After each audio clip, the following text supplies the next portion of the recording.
Beginilah aktivitas keseharian warga Desa Rea, Kecamatan Binuang. Sumur yang menjadi sumber kebutuhan air minum, mandi dan mencuci mengering.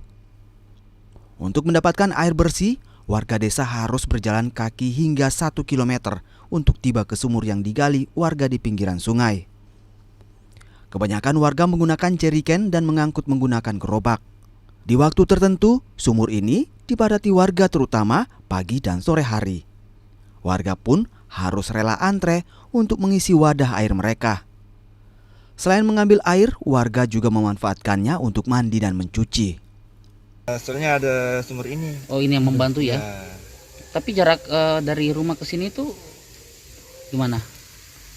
ya cukup jauh Jauh sih ya? Pak. Ya. Berapa jauh? Hampir 1 kilo atau gimana?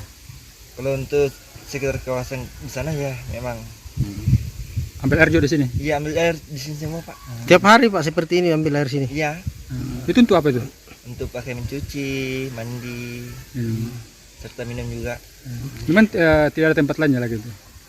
Kalau untuk di sini Pak, saya kurang tahu. Tapi memang tidak ada Pak ya. Iya, Cuma di sini aja. sekarang. susah sekarang. Gitu ya. Menurut warga, sebulan terakhir sumur di rumah mereka mulai mengering dan mengeluarkan bau. Sementara air PDAM juga tidak mengalir. Warga berharap pemerintah daerah memberikan bantuan penyediaan air bersih. Edwin Arampitu, Kompas TV, Polewali Mandar, Sulawesi Barat.